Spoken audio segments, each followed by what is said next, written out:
So I had a decision. There are two options. One, I could ditch the workout, right? Things aren't going right. I'm still hitting the paces, but things aren't going right. Body's acting up. Ditch it.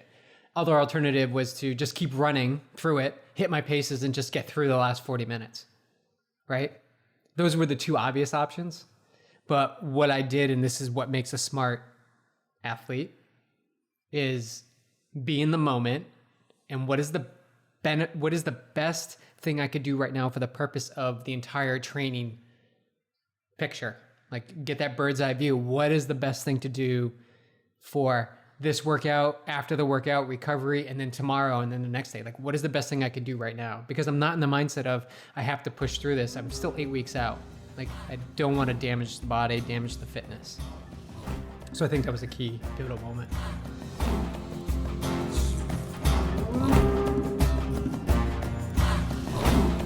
Welcome to the show, you guys. This is episode 98 of the YogiTriathlete podcast. This is the place where we tell stories about people who are looking, finding, and living their purpose. And I have to tell you that we are living it as well.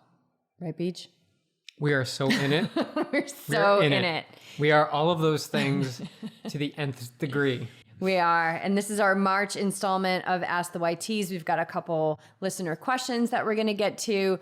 But yeah, we're in it. Like, if there was any confusion, you guys, about where we are with YogiTriathlete, let me just clear it up right now. We are at the place where 99% of the people, I'm going to say 99.9% of the people would walk away. We'd say, there's no more. I cannot do this anymore. And I think a lot, I don't know Julie Pyatt and Rich Roll personally, but I think a lot about their experience. And like when they first started their podcast, they were going through such tough times and such beautiful times too. And so I'm not saying that we're going through tough times, like the smiles are real, but oh my God, like when people ask me how it's going, my answer is, it's amazing. We're right on that line between complete destruction and everything we ever dreamed of. And I believe that there's no other way for us, that this is what we're supposed to be doing. We are here to change the face of athleticism. We are here to assist people in waking up. We are here to share stories of people finding and looking and living their purpose. And we are here to raise the vibe through plant-based nutrition. Like, nothing else makes sense. And so through that, I have this incredible trust in the universe, no matter what the bank account looks like, because every day we receive so many blessings and so much joy. And just when I think like it's not going to happen, I go to the mailbox and there's a check, or we get an email from somebody. We get these blessings and these miracles all the time to keep going. And for those of you who have donated and shown your support and spoken up and become a supporter on Patreon, thank you from the bottom of our hearts, because we really couldn't do this without you. And so if it's placed on your heart, we've been running this campaign for the month of March, and if it's placed on your heart to donate $5 a month, $10 a month, $25 a month, $50 a month, please go to Patreon and show us your voice, that we want that you guys want to hear the YTP every week, like we've been doing for the last 2 years. We are asking for your support, and I really believe she's supposed to continue. So thank you so much for all the people who have shown up. I think we've got 11 supporters right now on Patreon, and we are welcoming all of the abundance that the universe has to offer.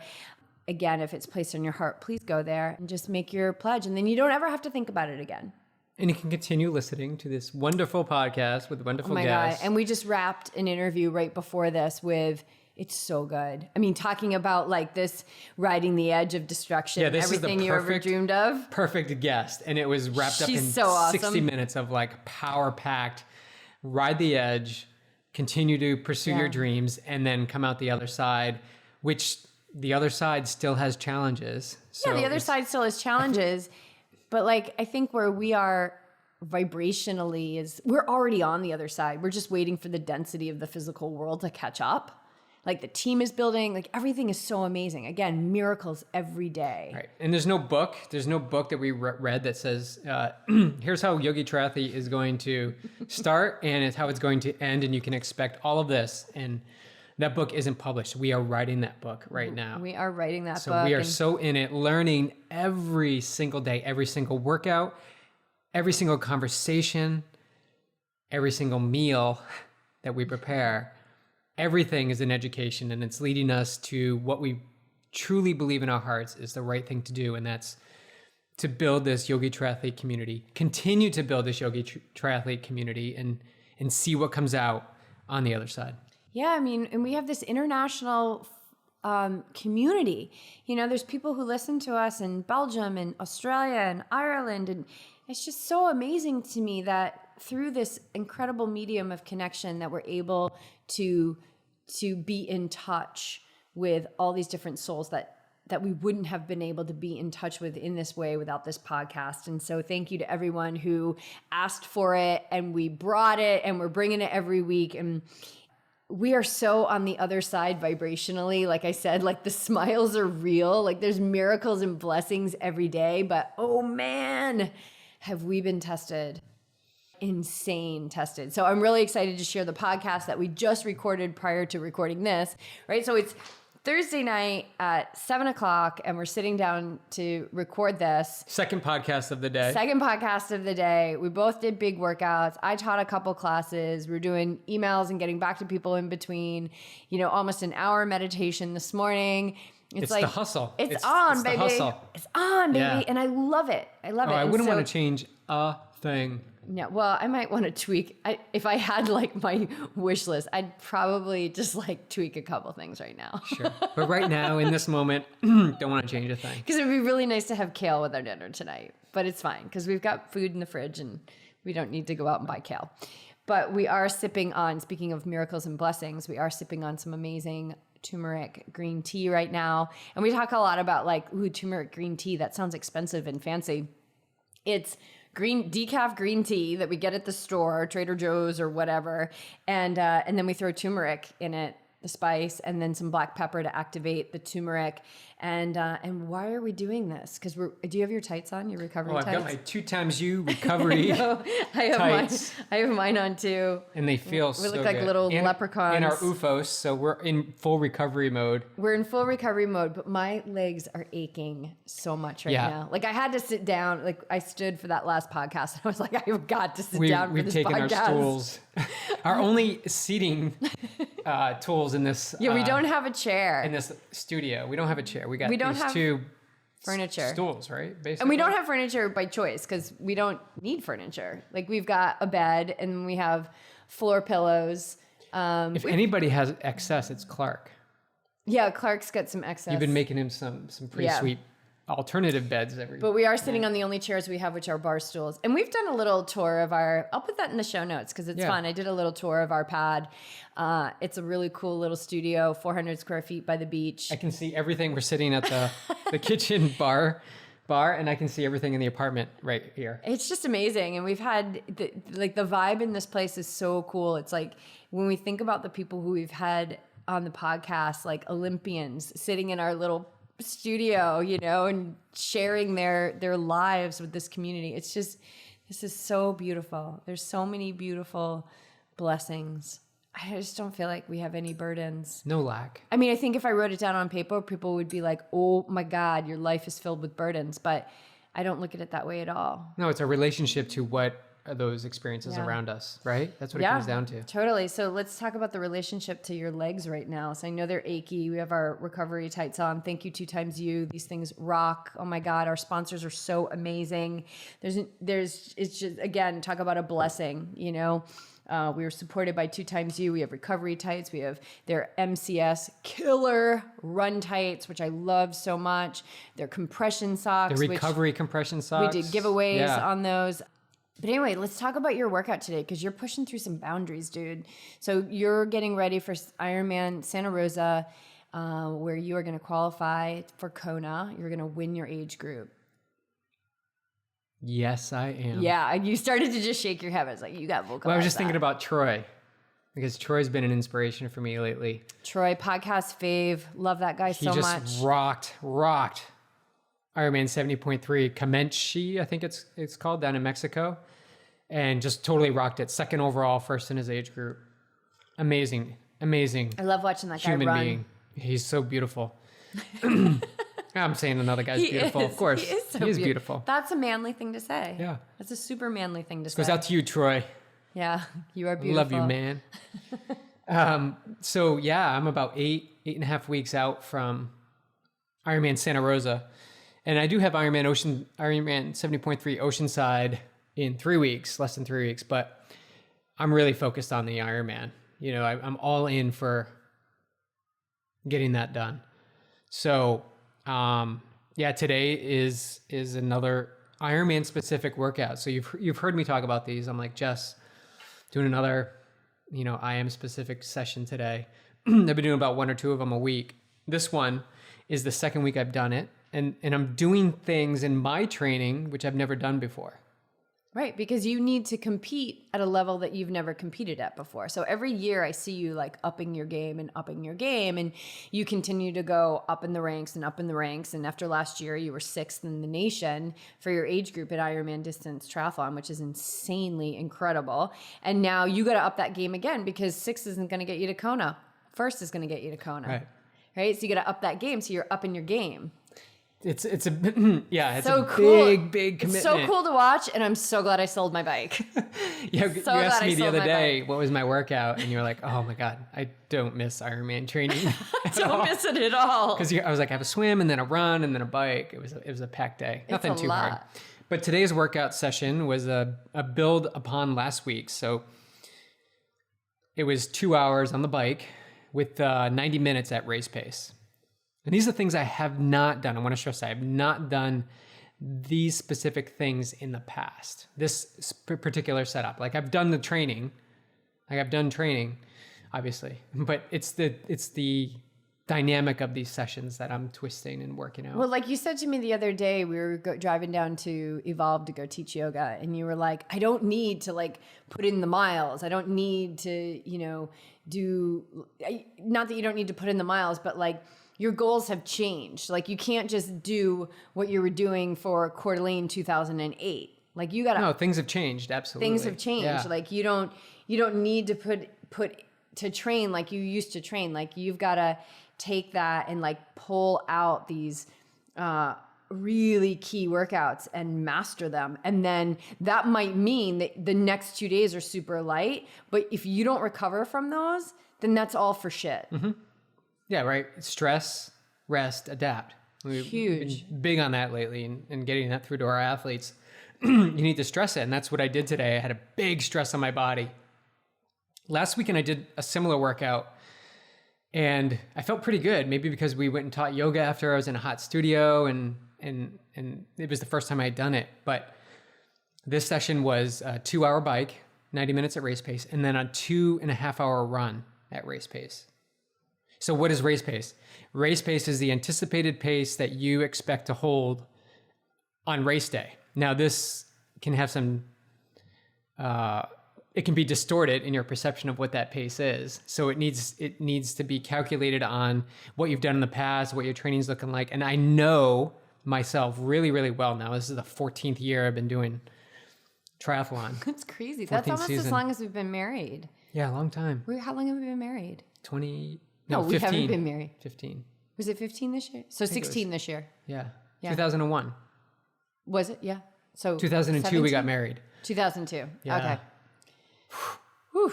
Okay. Back to training. Back to training. So you've been doing this for a long time. Yeah. So I know the pace I want to hit. And I'll be honest with you, I haven't hit that pace in an Ironman yet. But I know in my mind I'm capable of hitting this pace. So coming off of like your Ironmans last year and not hitting that pace, like, and I know you were really like, you were coming off those Ironmans and you came off every single one of them like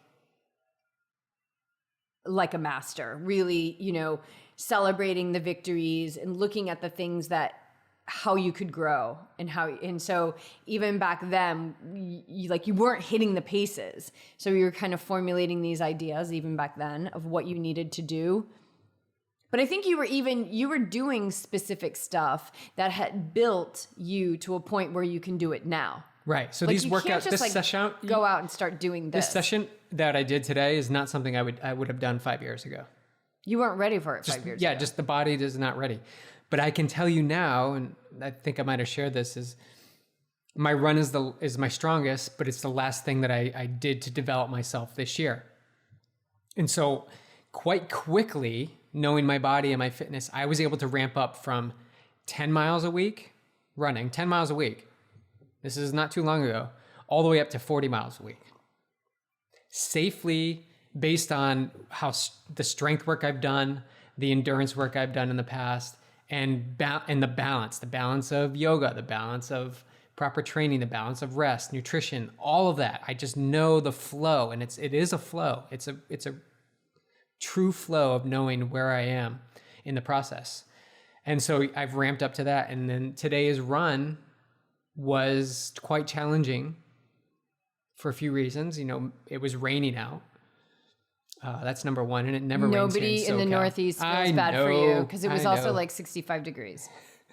Because it wasn't a cold day. It wasn't cold. No. But it was wet. Slippery. Right.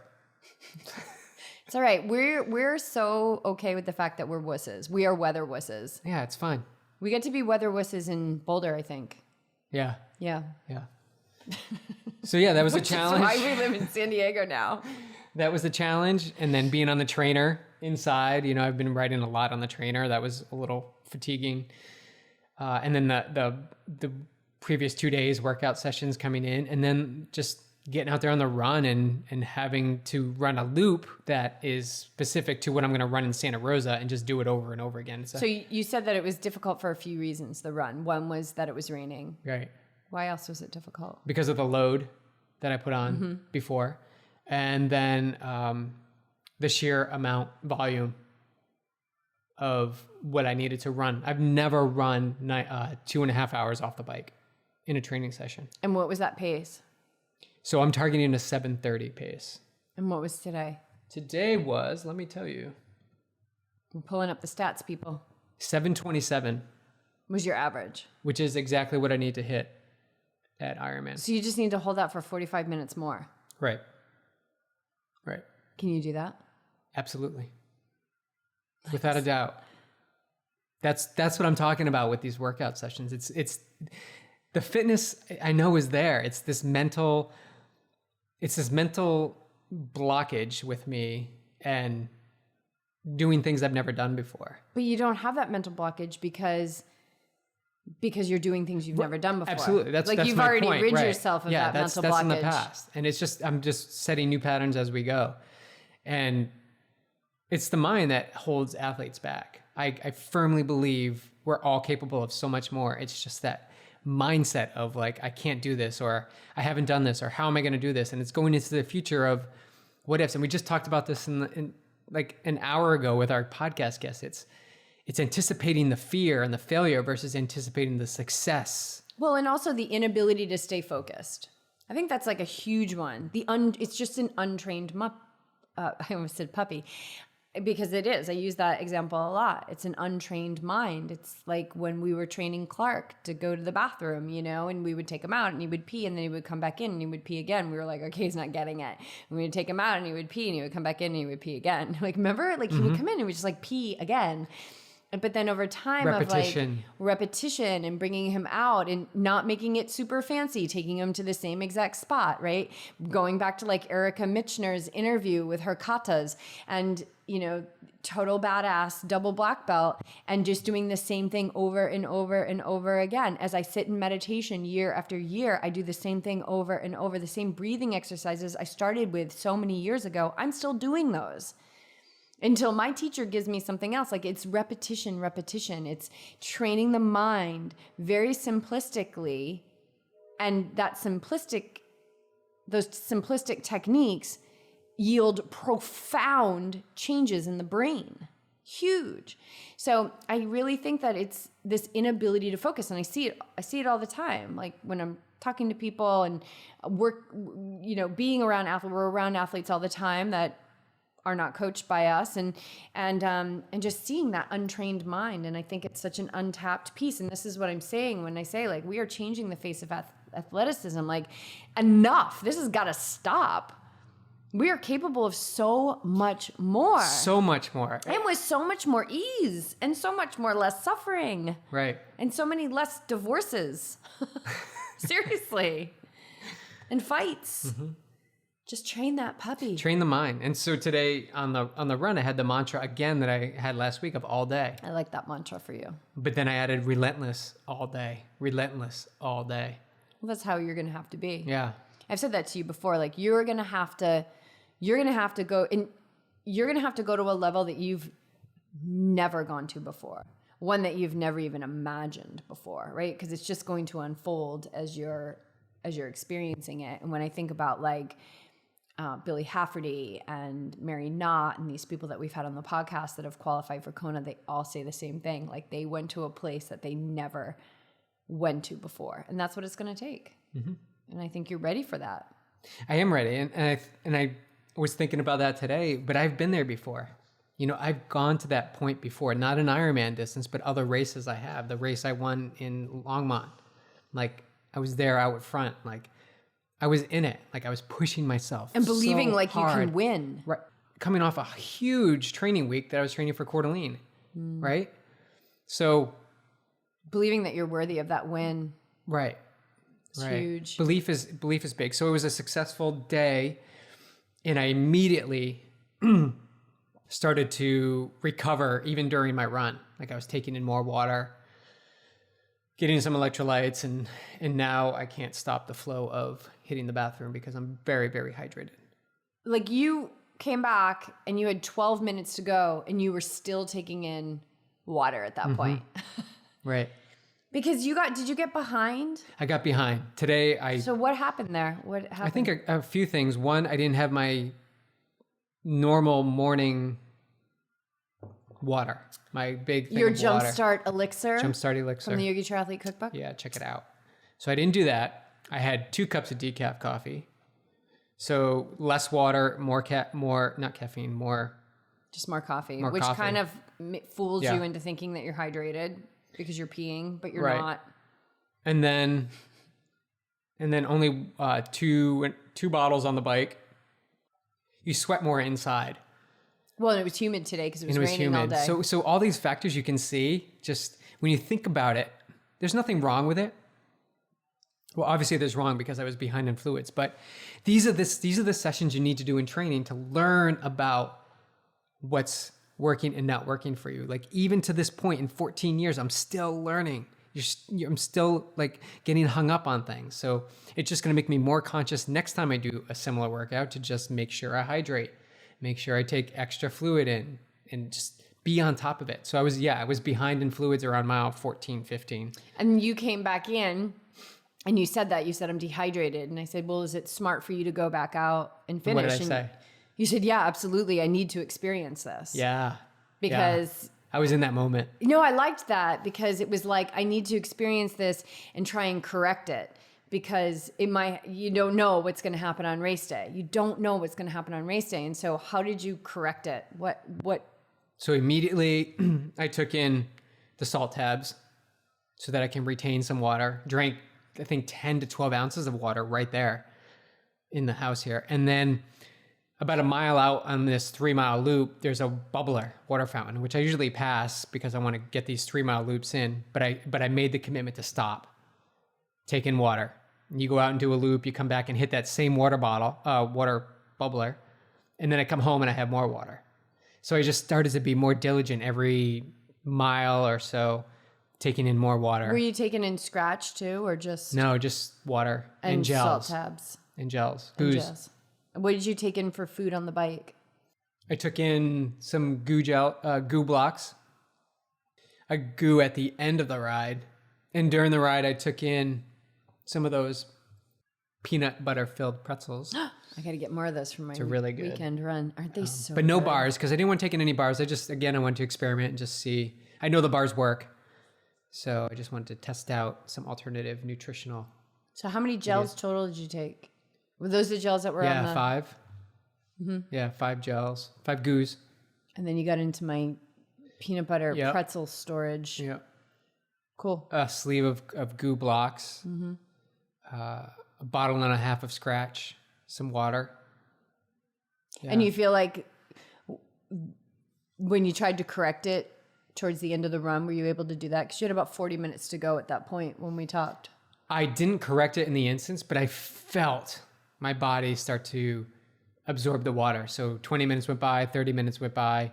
And then by the end of the run, I came home and I was ready to, I think, one more bottle of water and I was ready to But I think recover. that even though like you were feeling it starting to hit your body, but I think correcting it, and as opposed to just being like, oh, I'm dehydrated and dropping the workout or still being crappy with your nutrition, you fueled your recovery in those moments. So I had a decision. There are two options. One, I could ditch the workout, right? Things aren't going right.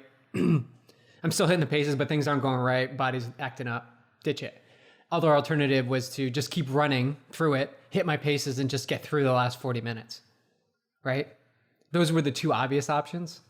But what I did, and this is what makes a smart athlete, is be in the moment. And what is the best thing I could do right now for the purpose of the entire training picture? Like, get that bird's eye view. What is the best thing to do for this workout, after the workout, recovery, and then tomorrow, and then the next day? Like, what is the best thing I could do right now? Because I'm not in the mindset of I have to push through this. I'm still 8 weeks out. Like, I don't want to damage the body, damage the fitness. So I think that was a key pivotal moment. Yeah. Yeah. I don't think I would have done that before. No, I don't think you would have either. So Good workout. how was your workout today? Because you were indecisive as to whether to get out on the trails or whether you wanted to run on the treadmill. So how do we work around your workout today? I just needed a mental break today. I think, I've been going long every Sunday on the trails. I've been getting a lot of trail experience this year. I'm just in such a different place than I was last year. And last year I was healing an opportunity in my leg that had been with me for a couple years and was really hitting a high point. But I was healing it as I was training for my first ultra. I was changing the biomechanics of my gait and how I ran. And then coming off of Mendocino last year, 3 weeks later, I did half Ironman. I did Santa Rosa 70.3, and then I took time off and I really healed. And I came back like, great. So I've been getting way more mileage in this year than last year. I'm also not training for triathlon. So I'm just running. I'm doing so much yoga. I'm doing yoga, 6-7 times a week. Well, I mean, we're doing our March yoga challenge with the team. So I've been doing it 7 days a week. And the road is just, it's like stale bread for me to be out on the pavement. I'm just done with being on the pavement. It doesn't fill me up. And today it was like rainy, so the trails were going to be messy. I didn't have a lot of time because we had podcasts and I was teaching and everything. I just needed a break. And so I teach at a gym on Thursdays. And I was like, I just want a treadmill workout. Like, I don't even know where that came from. And you were like, ooh, we'll just do the Mendo Maker, which you had given our other athlete, Liz, a while back. And so I just got excited by that. It was like something new. For me, it's like, I know when I need that mental, I needed it today mentally. I really, really did. I needed something different. And so, so I did the Mendo Maker. I taught, and I even had this thought this morning of like, oh, I'm going to be tired after I teach these classes. And then I was like, no, right? Untrained mind.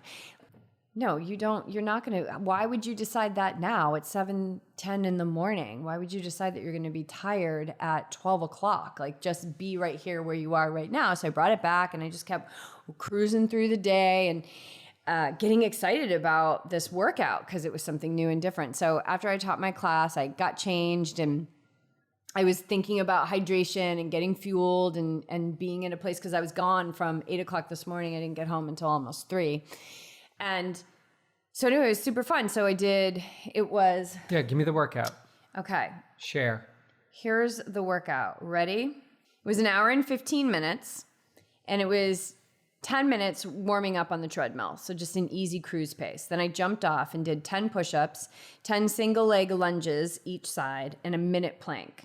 Jumped back on the treadmill at a 2% incline. And it said walk or jog, but I felt good. So I was running. And plus, I've been running up these huge mountains. So You've been getting some elevation gain running, for sure. yeah, I've been getting huge elevation gains. So running at 2% felt like nothing. Then I jumped off and did 10 push-ups, 10 single leg lunges each side, 1 minute wall sit. That got some heat going. Hopped back on the treadmill, did 10 minutes at 4%, ran that, jumped off, 10 push-ups, 10 side lunges each side, 1 minute plank. Jumped back on the treadmill, 10 minutes, 4%, ran that, jumped off. And I kept getting faster because I was feeling good. So I kept like dipping down. I haven't been on a treadmill since we lived in Newport and we owned a treadmill. So it was really fun to be on the treadmill. Jumped off, did 10 push-ups, 10 single leg squats, and another 1 minute wall sit. Then I got back on the treadmill and did 5 minutes just easy jog. And I took that super easy, really easy. As much as I was feeling good, I took that really easy, those 5 minutes, slowed way down. And then I did 10 minutes at tempo to finish.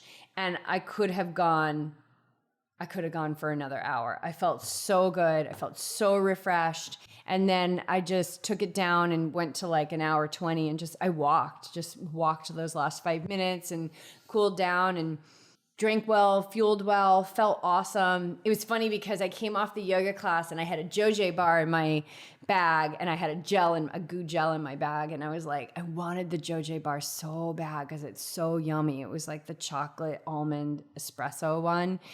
And I was like, I just want that. I'm like, but that's 310 calories. Like, I just want it. And I knew like I was going to eat the whole thing. And is that going to make me feel good when I'm literally walking upstairs now to hop on the treadmill? So I just took the gel and I was like, if I'm still hungry, I can have the JoJ bar later or whatever.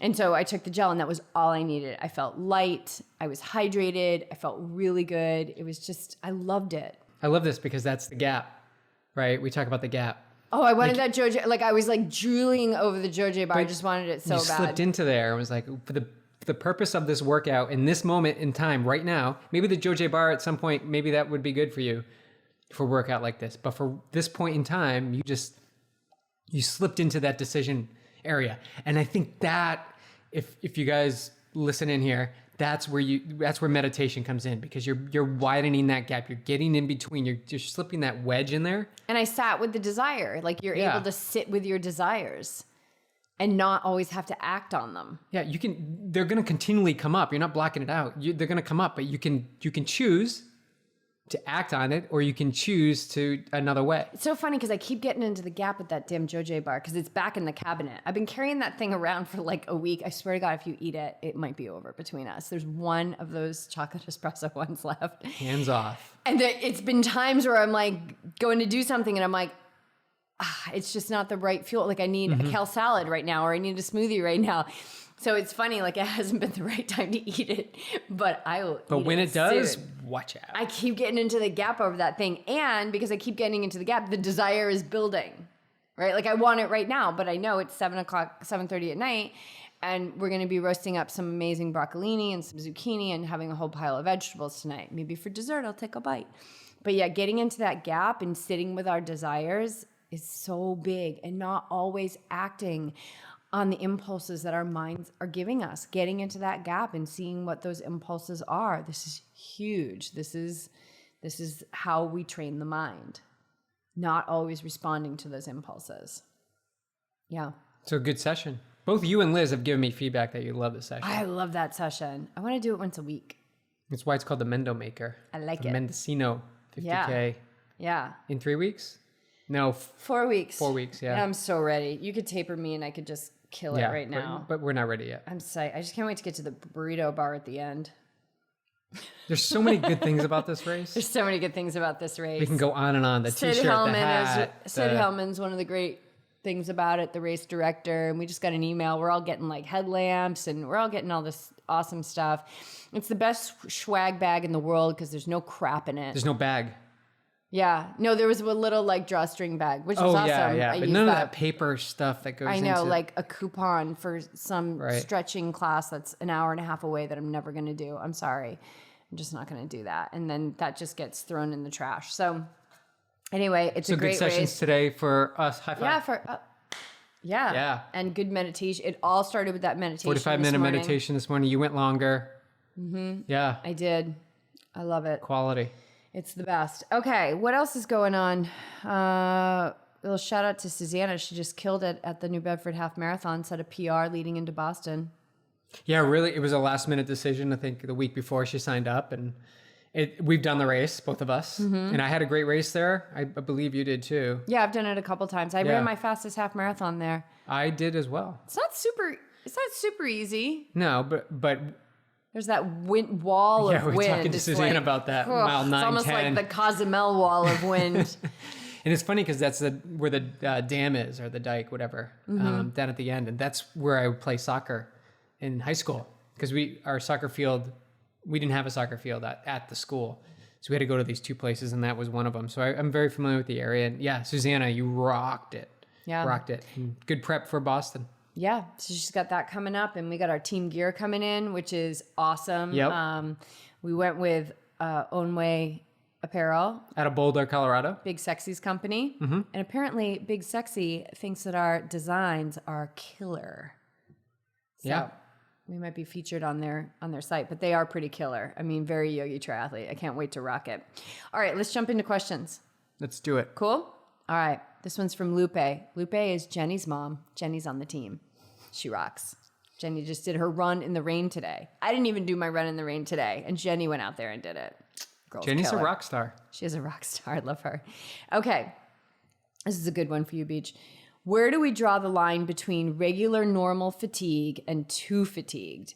Endurance weeks are hard, and I'm still trying to learn to listen to my body. I'm having a difficult time trying to differentiate between the two. Thank you in advance. And I know that Lupe is training for her first half Ironman, and yeah, so I mean, she's putting more load on her body than she ever has, which is always such a learning process. But what do you have to say to that? But also we know that she's in school, so she's using her mind as well. So she's pushing through. Like she's pretty amazing. She's got And a lot she's of a stuff. mom. And she's a mom, and setting the example. She's setting the example for her daughter, for her family, for her community. And she's been a participant in the M21 programs, and she's vegan. Like, this girl's living the high vibe, but just because you're living the high vibe and walking that path doesn't mean that you don't have these things that come up and you're just like, oh, I need support, I need help. So how can we help her understand this a little bit more? This is every athlete's opportunity, I guess I should say. It's an opportunity for growth as an athlete, but it's also an opportunity to reach out and look at your community, your immediate community around you, your significant other, your coach, and begin to paint a picture, because we want to know whether we should push it today or whether we should back off, right? That's pretty much the question, because of our fatigue level. And there are times that you need to push, right? There's times that you gotta break through barriers, but there's also times when you just need to reel it back. And maybe it's a day or two or three or even a week. And I think there's a few things you can do. We can look at data. There's one. And how do you do that? Well, if you're using Training Peaks, you can look at the stress score and your fitness score and see how things are balancing out. How would people know how to find that? Their coach, whoever your coach is, should be able to give you an overview of where you are. But you can also see it in Training Peaks under dashboard, and they'll give you graphs and maps, and you can check it out that way. What you want to see is going to drop down into the negative, but what you want to see it's going to drop down to the negative when you stress the body, but you want to recover so it pops back up. And you just want to find that flow. And it's unique to each individual, because some people can push through longer sessions than others. The other thing is, a good indicator is your resting heart rate. So first thing in the morning, Sweet Beat actually has an app that you can check out that allows you to do that. And I used it for a while. But you can take your resting heart rate in the morning. And you don't even need that app. You don't need the app. No. Just strap on your heart rate. I mean, how many times have I, first thing in the morning, I'll put the strap under my shirt and look at my watch and just see what the heart rate is for about 4 or 5 minutes. Find the average for that. And you just lay there awake, but you calm your breathing. And you do this for a few days. So you get a pattern of what your average heart rate is in the morning. And you will notice after hard sessions and you didn't recover well, that the heart rate's going to be higher than normal. And that is an indicator. It's not an absolute. None of these are absolute, right? This is just giving you some perspective so that you can form your own knowledge of your body. Because that's what Lupe wants to do. She wants to gain this knowledge of how and when to rest. So all these data points are going to help form that picture for you. And so finding out your resting heart rate, if it bumps up, you may need to take a day or two to rest. So just start doing that. Maybe do it for a few days in a row and track it. Another option is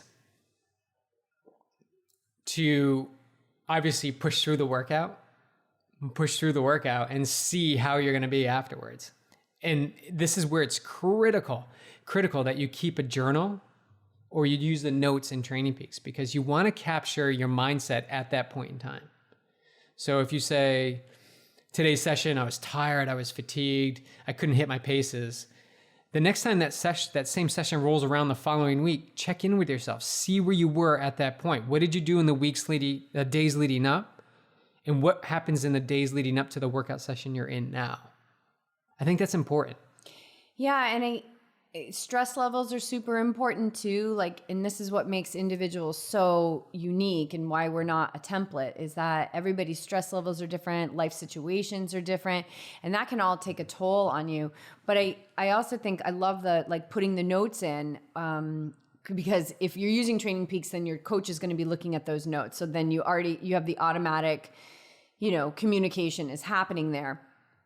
But also, like, I lost it today. Like, some guy cut me off and I lost it. Like, watching those because for me, it's like today, like, I just needed that mental break. I just needed that mental switch up. That's what I need. And now I feel so refreshed.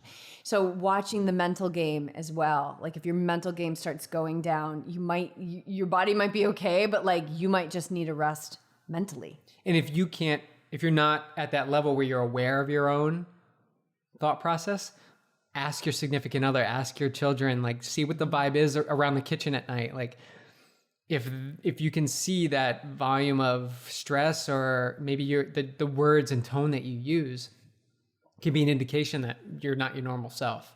And so your body could be stressed, exactly like you're saying. Yeah, and stress is gonna, that stress in your state of being is gonna create an immune response, and everything is gonna be compromised. So, mental health days, those are super important. But like, what's the line between, like, all right, you've had 3 mental health days, like, enough is enough, right? Like, how do you discern this with your own athletes?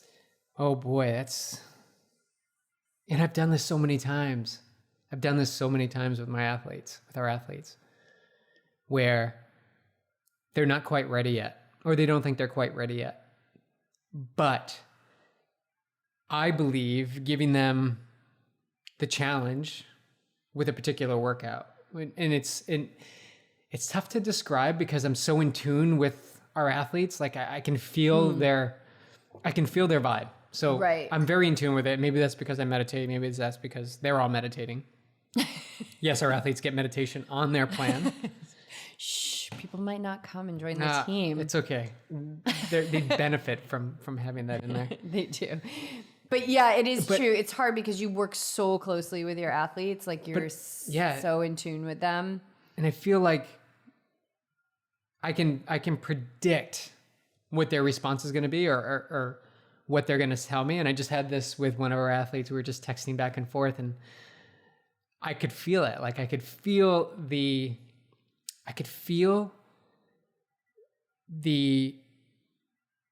instinct or their pattern of going a certain time because it's something they've always done. Right? I could feel it. Like, I knew it. I've been there. You've been there. And basically what I'm talking about is, you've got 20 miles to do, or you've got 2.5 hours to do, and you could possibly get 20 miles in. And after you're done with 2.5 hours, you're at 19.62. And now you're going to go out and run the remaining to get to 20, or are you just going to shut it down? Like, that's getting in the gap. That's understanding, what is that for? Right? And there's no wrong or right. But that's where I'm talking about, like, allowing the athletes to communicate with us, but yet pushing or not pushing them enough to see for themselves where they can take ownership of what the workout session should be or how long they should go. Does that make sense? Mm-hmm. So again, back to, I'm very in tune.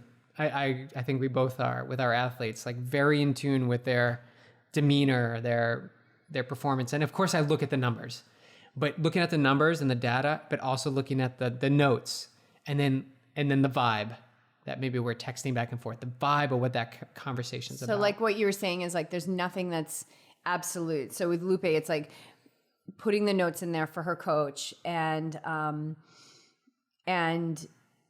you know, seeing how she's moving through the world through her mindfulness. She's getting more awareness of how she's moving through the world, how the mental state is. And I know that her nutrition is really good and high vibe and maybe and what? Add the resting heart rate. Oh yeah, that's the piece. Just get another data point. It's something to rule out. Like just. And all those things right. together. And then really, you know, nothing is more powerful than our inner guidance. And so Lupe, I can absolutely encourage you to continue to meditate.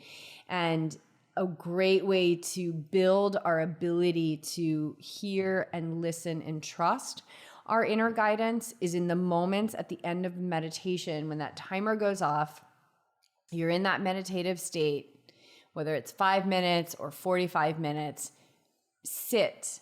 Don't get right up. Sit. Open your eyes, look around, and look at the waking physical world. So now we're sitting in our big self, the meditative self, and we're looking around at basically the physical world where there's a lot of small selves out there, you know, doing things.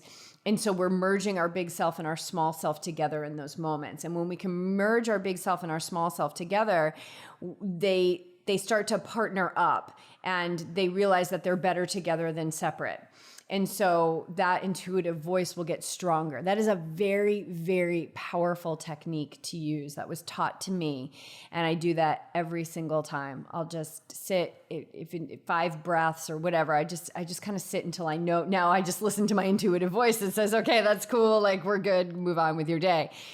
But nothing is more important than our inner guidance. And being your first half Ironman, you're completely in the unknown. So developing that relationship with your inner guidance and trusting it and testing it out, you know, going out and trying the workout. Okay, I'm not quite sure, but I'm going to go. And you say this all the time, BJ, like go a mile, right? Like talk just about get that. Up, yeah. So this comes in a lot too. They'll be like, I can't get in the full workout or I'm just not feeling it. But the key is to just get out the door and just start. So if you have a 50-minute run, just go out and do 10 minutes. See how you are at 10 minutes. Oh, okay, I feel pretty good at 10 minutes. I'm just going to continue on. You go to 20 minutes. You're still feeling pretty good. You go to 30 minutes and most likely everything has shifted to the past and you're in the moment and you're like, I actually feel pretty good. And that's what usually happens. But on the other side, if things start to, you know, go south and you're just not feeling it, because that's happened to me before too. Like I'll take 5 steps out the door. At least I went out the door and I got dressed up and I tried it and it's just not working. Come back in. Yeah, and bag it and leave it. Right. So what I want to say is there is no right or wrong to this. It's just experience. Experience. Yeah. But right? Like when you do bag the workout, make the decision, let that decision stand, move on. Right. That's the experience. That's the experience I'm talking about. Don't carry it. Like I didn't get my workout. That's going to create more stress. That's going to create more fatigue. Don't try and do the workout again tomorrow. No, God, don't ever make up workouts. Like that workout's gone. It's in the past. So get to the next session and see what you can do on the next session. And then when you're done with that, just get to the next session. I think that's one of the biggest mistakes that triathletes can make is trying to make up workouts. What do you think about that?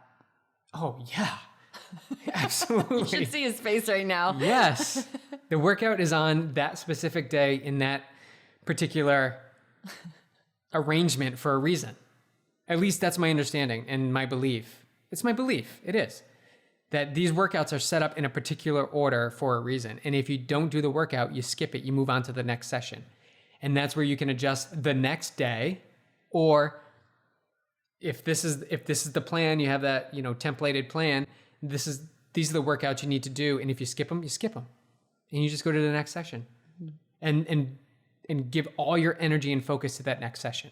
The one that you missed is in the past. There's no use making that up.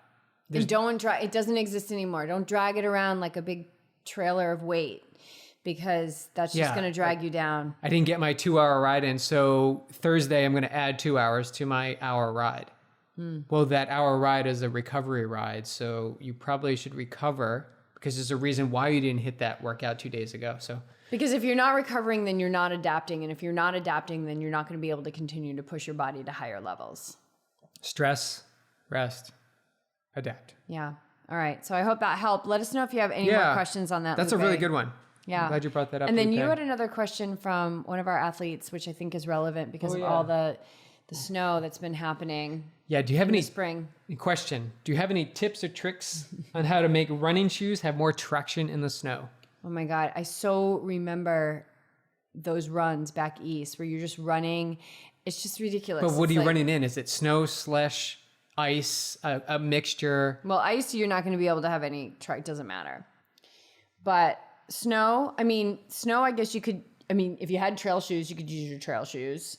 But what else would Yak work? tracks. We had a pair each of the Yak tracks. Yep. These things are great. They are great. They can be a little brutal on the feet. Like they're... Yeah, you definitely want a snowpack. You want some surface that's going to be between the road and your shoe. Yeah. If it's just road with like a thin coating, it's going to brutalize your feet. It's going to add up. But I would strongly say Yak tracks are probably your best option. But another option you can Google it online, but I think Tim Wagner used to. Of course, Lucho. it was a Lucho thing. But you put screws into an old pair of shoes. A Lucho But thing. you put the screws in from the bottom up, and you use really, really short screws, obviously, because you don't want the thread to come through the bottom of the shoe. But it works. Just Google it. You'll find or YouTube it. You'll see some videos on how to hack that. But yeah, you definitely, this is important for everybody in the Northeast and whoever has snow right now in the spring, because it's the second day of spring, that safety comes first. And so you want to have traction out there. I love this question because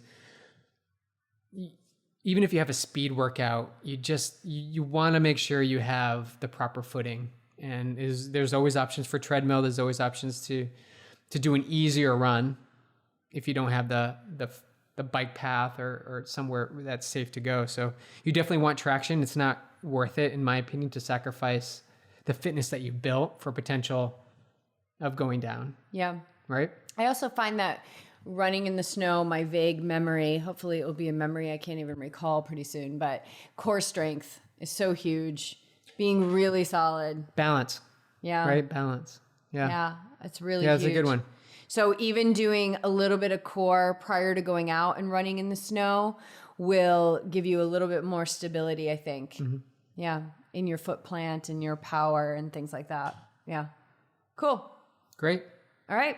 I think that's it. That's a wrap. Let's wrap it up. It's been a long day. Let's wrap it up. We're gonna we're just having some leftover pizza. Oh, by the way, did you see on the Instagram you posted the pizza last night? Which it wasn't cooked yet, but you said, does this look good, yes or no? And 4% of the people said it didn't look good. Oh, I didn't notice that. Like, what? You were these 4% of the people. But it wasn't cooked yet, but it was so good. It was broccoli, Brussels sprouts, hummus was our sauce, which is like our favorite sauce.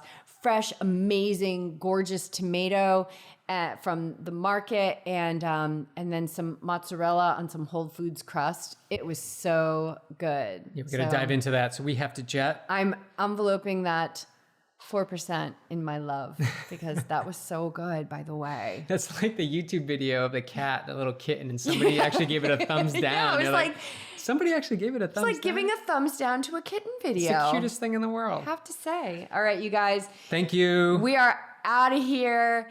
We're going to be launching this on Monday, and we're episode 98. We hope to continue. Thank you so much for your support. We love you guys. We love you guys. Thank you so much.